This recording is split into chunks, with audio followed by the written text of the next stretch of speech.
Welcome back, everybody.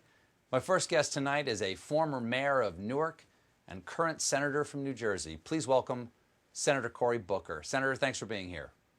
Stephen, it's always good to be with you. Thank you for having me. Now, sir, just to jump straight to it, on Monday, we saw federal officials shooting tear gas, rubber bullets, and flash grenades to clear peaceful protesters out of Lafayette Square so the president could do a photo op in front of a church. You're in D.C. right now. Were you nearby when that happened? Yeah, I was just a couple miles away, and I really wish, I almost feel embarrassment that I wasn't there with the protesters to confront what has been, in my opinion, in my lifetime, one of the greatest affronts of our most sacred principles and ideals. You have to understand, I'm born in Washington, D.C. I moved to New Jersey when I was a baby, but my parents came out here after attending historically Black colleges, got their first jobs here thanks to the activism of people, Black and white. My dad was the first Black man to get a job for IBM as a salesman in the Virginia area. My mom worked for the D.C. public schools and helped organize the March on Washington. And it was one of the greatest peace protests we've seen in history at that point in the 60s. And my parents just said, this is sacred ground, this is hallowed ground, where people from all backgrounds in America, from people who are protesting for their Second Amendment rights all the way to LGBTQ rights, women's rights. In fact, the first person ever arrested in that same area in front of the White House was from New Jersey, Alice Paul, a suffragette. And for him to, in one side of his mouth, be speaking in front of the White House about how he honors peaceful protesters, and then behind him to unleash tear gas, rubber bullets, men on horseback charging or marching into that crowd. It was horrific and tramples some of the most, to me, sacrosanct ideals of America: to petition the right to petition your government, the right to protest, the right to free speech, even the right to a free press. There were journalists there. I just heard from a college classmate whose son was hit with one of those bullets in that park. And so this is a deeply offensive moment that all Americans, if you weren't even physically in that park, that assault on those Americans who were peacefully protesting in their capital, that was an assault on all of us. Now, if memory serves correctly, you are a lawyer, yes? Yes, sir. Not a practicing one anymore, but I Okay. did go to law school. You did study law. Yeah. Clear something up for me. My entire life, I thought that we were protected from the government sending in the U.S. military to do police work around the United States by the Posse Comitatus Act. Now, it turns out there's the Insurrection Act of 1807, which evidently has been used a ton. Why does the Posse Comitatus Act not become completely toothless in the face of that? Steve, I'm just smiling because I know there's a whole bunch of law geeks and professors that probably watch your show. All of a sudden, you just gave them a little dab of ecstasy when you said Posse Comitatus. I don't mind dropping Latin. You know, de gustibus non disputandum est. Okay. Well, oh my gosh, I know you are one of America's great nerds. Last time I was on, you and I have discussed everything from D&D to Star Trek. So I am excited to go into this a bit, but basically for people, Posse Comitatus, think about it as the president can't use the military of the United States as his own posse. He can't use them to engage in to turn them against your own citizenry. It's really what was that if not a violation of the Posse Comitatus Act? So the Insurrection Act, I think late 1700s, was this idea that the exception to that, and it's been reformed over years, that if there's an ongoing insurrection that's threatening the government, that they can use it to suppress it. And you were right when you marked it's been used a number of times. I think, if I'm correct, the last time it was used was a very momentous moment in my life as a young Black man in America. It was in 1992 when I was a Stanford student, when at the Rodney King uprisings, after the verdict was announced that these men who beat him 52 times were not guilty. And the governor, I think, invited him. That's usually the case where a governor might invite them. In 1950, Eisenhower did it for Little Rock. Yeah. Little Rock, exactly. So it's been used a number of times, but usually there's some accord or some really significant reason for this president to do it. He's activated the outrage of some of the great generals of our time, who've now been speaking out against him in a way that should sober us all. When you have men of great respect on both sides of the aisle saying now that Donald Trump is a danger to this democracy. Now, of course, Washington, D.C. isn't a state. There is no governor to invite or to disinvite the president from doing this. And there are evidently, reportedly, there's been a flood of different federal law enforcement and correctional officers from federal prison systems, DEA agents, Customs and Border Patrol, besides military on the streets, including military armored vehicles. It looks like an enormous, somewhat oppressive show of force on TV. What's it like there? Is it a harbinger of things to come elsewhere? What it is sad. What it is hurtful. What it is scary. I'm a United States Senator, and I left here late last night. And I literally thought twice about putting on my shorts and a t-shirt to walk home,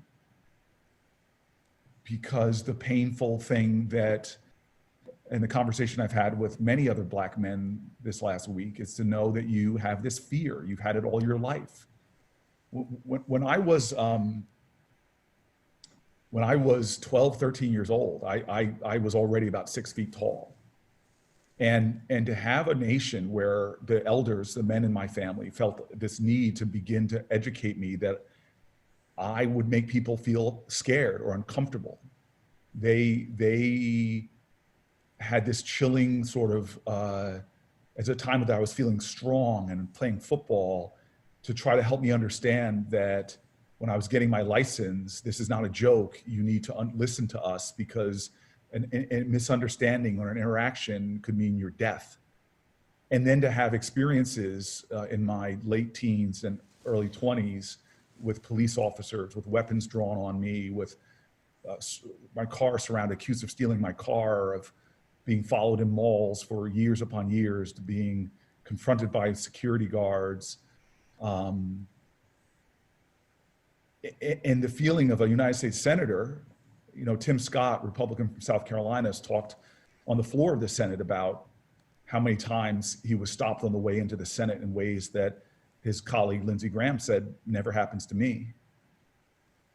And so when I said about the Rodney King thing, when you brought up a use of the Insurrection Act, it's hard for me to think about that moment in my life where literally I wrote down, I was president of my class at Stanford. I was a Rhodes Scholar, just had been awarded the Rhodes Scholarship. And that night of that Rodney King verdict, I wrote an article, and I still remember my hands shaking as I wrote it, called "Why Have I Lost Control?" Because the rage and the hurt and the anger that led me to the streets to march peacefully, but I was so angry, because for that point, it had been a decade since those conversations I had with family members about that this country will treat you differently. And yet here I had all these titles, all these things I worked for, but I knew that there were experiences happening to people that could easily be me. And I think that what has made this moment in American history so difficult for all of us, after Ahmaud Arbery, after Breonna Taylor, after a Black man in Central Park bird watching, having police called on him, and then seeing the death of George Floyd in front of us, this horrific, violent pornography of a killing. I think the thing that's made a lot of my friends just break down in tears this week is 30 years ago at Rodney King, when we were marching at Stanford, we thought we could change this and that we wouldn't have to have these same conversations with our kids, with my nephews. And decades have passed, and we haven't put this nation to a point where you have kids now in our streets again, like I was in my 20s. who are really questioning this nation and wondering if a country that has spent generations in search of itself, the values I would die for, liberty and justice for all, equality under the law, we are still in search of making those real. And this is one of those times where it's good to see, it's so good to see Americans of black and white, the whole rainbow. It's so good to see their anger. It's so good to see people who for too long have been too comfortable in this country. Too comfortable to sit and accept a nation that says they're the land of the free, but 1 out of every 3 incarcerated women on the planet Earth are in our prisons and jails, predominantly, disproportionately people of color. A nation that the greatest indicator of whether you will be around toxicity that will give you cancer and respiratory diseases, the #1 indicator of whether you live around toxic sites in America is race, more than any other indicator, where the safety and security of black bodies is being exposed in a way right now with COVID-19, with African Americans losing jobs at greater rates than others, and now with the displayed for all America to see, something that is an everyday haunting part of your thoughts, that maybe when I'm walking home as a United States Senator, I might be mistaken and something might happen. That's wrong. And so it's this weird moment, Stephen, where I am emotionally raw. I've had moments on the Senate floor. I just came from another one where I'm yelling at it with respect to a colleague who's stopped 99 senators ready to vote for an anti-lynching bill, for dear God. A bill that had been killed for a century when thousands of Americans have been lynched. And we finally get a bill passed, only 4 dissenters in the House, Republicans and Democrats, and it was stopped. Who stopped it? It was Rand Paul, and I don't want to question his character and good intention. He's been a partner of mine. But is it okay if I question him? Again, this is to make this, King said something, and this is the problem. We want an enemy, right? People want an enemy. And I'm telling you right now, it's not that. King said it so eloquently when his life was getting death threats, when his bomb threats, when people like Fred Shuttlesworth were being stabbed and bombed, when girls were dying in churches. We want to blame the white supremacists. They still exist. They want to blame people with hate in their hearts. Yeah, but that's not the majority of us. King warned us that what we have to repent for is not the vitriolic words and violent actions of the bad people simply, but the appalling silence and inaction of the good people. And so I'm hoping that this is a period of America where we somehow come to a deeper love, where our circles of empathy expand, when we begin to realize what is not just a quaint ideal that we are one nation under God, indivisible. No, that is an inescapable truth. And if we ignore it at our own peril, and we're seeing the results of it right now. And so I don't want to direct ire. Donald Trump wants to make this all about him. It's not.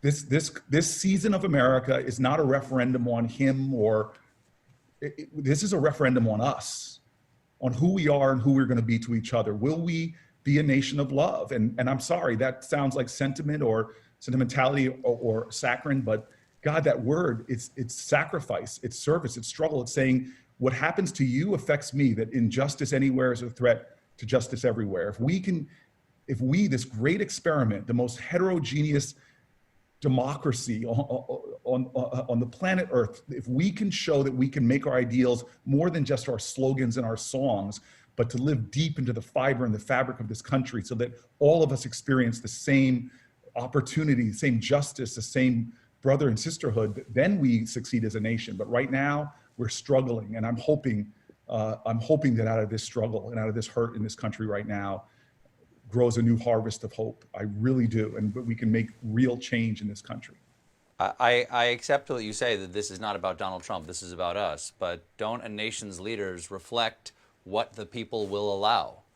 And we are now equipped with the least helpful leader I could imagine in this moment, because you need a sense of unity and a sense of humility, especially in this moment. So they can re-examine your own values and whether you live the principles that you claim to be for. And Go ahead, sir. The test. That is, you put your finger on the test, Stephen.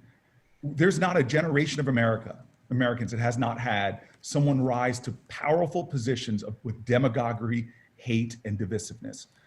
Father Conklin with his anti-Semitic screeds, #1 radio show. You had McCarthyism. But how did we beat Bull Connors and George Wallace's? It was a test of us. When I was running for president this year, running for a stage. I'm a big guy, and I'm running for a stage, and a big guy confronts me and says to me, "Dude, I want you to punch Donald Trump in the face." And I'm like, dude, that's a felony. I mean, you cannot beat Donald Trump by being more like him. And you cannot win this country by taking on the tactics of those who try to oppress you. And I'm sorry, and people just can disagree with me, but I really think this is a moral test of how well we are going to create that more beloved community, because I'm sorry, the 58 million people that voted for Donald Trump and about 3 million more voted for Hillary Clinton. I'll not forget that. But those 58 million people are not my enemy. I agree that they're not. I'm not asking you to blame well, I know them. that, but we demonize each other as if we are. We have more animus often towards each other than our common real foes who are laughing at us. I read intelligence reports. I know what the Russians, one of their main strategies right now, it reflects Khrushchev. We will destroy you from within. They believe that if they can make us hate each other enough that we can't even get a common sense bill passed, from lynching legislation to infrastructure, on stuff we agree on. And so you're saying Rand Paul is carrying water for the Russians? I'm not. I am okay. I'm saying that the greatest person in Congress, in my opinion, the greatest human being in this body, is a guy named John Lewis. Sure. And that's the last thing I did before I walked down the road to get sworn in by Joe Biden. And my dad had just died days before I was sworn in. And my mom rightfully took me to see John Lewis. And one of the things amazing stories that he's told me was that one day one of his constituents asked to see him, an older man, and I think his child or grandchild, was one of the people that beat him on the Edmund Pettus Bridge. And he came to John Lewis and asked for his forgiveness in front of this child of his. And I'm sorry, I don't know if I have if I have that spiritual alchemy that John Lewis has to transform the most wretched corners of our country into an opportunity for redemption. A love that great, that can literally have the two men in the end weeping together and holding each other. And so somehow this nation has a hell of a lot of redemption it needs to do, because I'm as pissed off, at often the people that do the things that I do find disappointing and hurtful and will fight against, as I am with the people that are comfortable and just do nothing, even though they are people of goodwill. Remember, King's letters from the Birmingham jail were written not towards white racists. They were written to good people who did nothing in a time of peril. And so there's a lot of us have to take this moment and ask and wrestle with a question that I've been asked by a lot of really good friends, is what can I do? And I just say, hold on to that question. And 6 months from now, when the people aren't protesting in the street, keep wrestling with that question. Keep asking yourself that question and let it motivate you to act. And don't let your inability to do everything undermine your determination to do something for the cause of your country. Because as soon as we stop sacrificing for others, serving others, loving others, that's when we start slipping. And that's when the tyrants and the demagogues, that's when they rise up.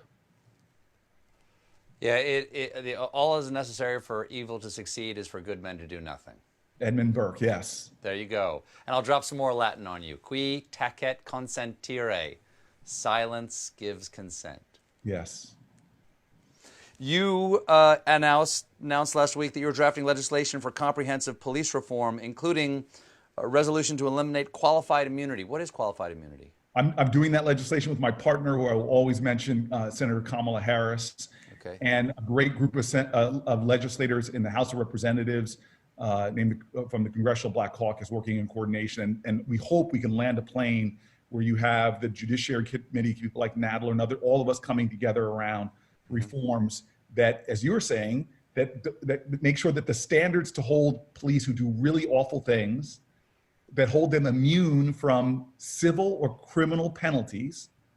On the criminal side, it's something called Section 242, which makes it very hard to get a criminal conviction against a cop who has done things that violate all of our community standards as well as the law. And then their eligibility for civil penalties, there is a standard that has gotten called qualified immunity, which is what it sounds like, is making officers, many of them who've done very bad things, immune from civil suits as well. And so our bill, one of the pillars of that will say that no one is above the law, and that if you do heinous things that tear at the fabric of our community or even endanger or take lives, that the federal government of the United States will take action to hold you accountable, and you will be subject to that accountability. And so that's one pillar. Another pillar is just, hey, America, accountability means you have to have standards. Well, you also have to be able to measure progress towards those standards. So why don't we do something really radical in America and just keep a database of use of force actions, of when police shoot people and kill them, and police misconduct. So a police officer can't get charged with misconduct in one police department, leave, move to another state, and get a job. I mean, we have things Now, that make no sense. before you've introduced this legislation, have you checked with Rand Paul about whether he's going to let anybody vote on it? I again will not. I don't want to vilify him. I want to simply say, today's a day that I got a little hot, and that's good. Anger is such a constructive emotion. Yes. But I will fight to get these things done so that perhaps the kids in my life will not have to ask themselves, am I safe just walking or jogging in my neighborhood? So to me, I want to tear down systems of oppression in this country, like mass incarceration, like laws that enable people who have no remorse, like the person who killed George Floyd, that we as a society, good people of goodwill, we have systems that can hold them accountable for their actions. Now, you ran for president and now have thrown your wholehearted support behind Joe Biden. Do you think he's doing enough to support the black community, has in the past, and is saying the right things now? Well, I mean, first of all, who is doing enough in a country where race, there's no difference between blacks and whites for using marijuana, for example, none whatsoever. But if you're African-American, you're 3 to 4 times more likely to be arrested for it. And by the way, people say, people don't get arrested for pot anymore. In 2017, there were more marijuana arrests than all the violent crime arrests in America combined. And when you get in a marijuana charge, overwhelmingly, if you're poor, because rich and privileged kids don't get these charges, disproportionately minority, veterans are disproportionate to get marijuana charges. Hold on 1 second, sir. I just need to... You're going to light up for me? I just need to hide something. Hold on 1 second.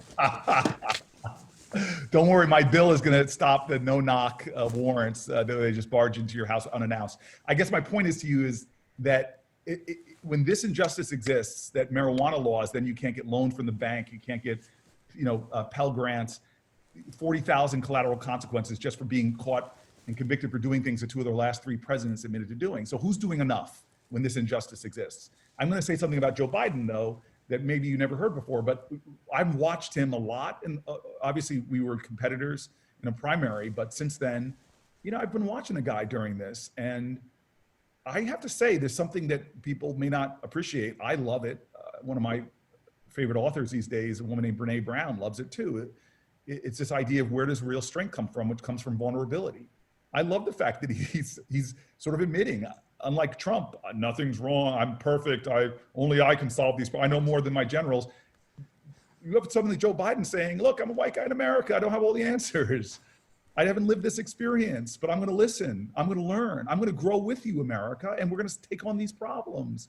I mean, for him to show that the neediness of us, I found this when I was mayor. I thought I had reached this pinnacle of a position. I'm strong. I have all these authorities, but I actually found it out to be one of the most times I felt most dependent upon others. There's a neediness of us all. And for this guy to say, I'm going to ascend to be the president of the United States, and I don't have all the answers on race. I don't know what it's going to be. I'm going to build a team, though. I'm going to build a hell of a team, and we're going to work together to get it right, because we're America. We stumble, we fall, but we somehow get progress. We somehow move forward, and we do it together. And so by Joe Biden right now telling me that he isn't perfect and doesn't have all the answers, God, I love that. Makes me happy that he's. We all do. We all need help, and Joe Biden needs help. He needs a vice presidential pick. Who do you like? I like. He said it's going to be a woman. I like Michelle Obama. She's never. Come on. Come on. You asked me who I like. Who doesn't like Michelle Obama? But she doesn't want to do that. She's my favorite Obama. Kamala Harris? He would be lucky to have Kamala Harris. He'd be. Do you have an opinion? Do you have an opinion on who it should be? I am not going to should all over Joe Biden. I'm not going to shit all over him. What about Rand Paul? Rand Paul be a good choice? Hell no. I would use a more choice word right now because that's the mood I'm in. So I'm just going to try not to get myself in trouble and say hell no. Well, Senator, thanks so much for being here. Listen, you are a guy I've gotten to know a lot. I've been coming on your show since I was a mayor, and you are a man that struggles with issues as well. And you are a guy who cares. I've seen you show rawness and emotion and hurt and pain. And right now, I know you may not see yourself this way, but my parents, who are lovers of the arts, would drag me to Broadway plays, to Black drum circles. They said that it's times like these that the artists in a country are the ones that are helping to stir the moral imagination of a nation and help to save our soul. So thank you for your artistry. Thank you for making guys like me laugh on days I feel like crying. And let's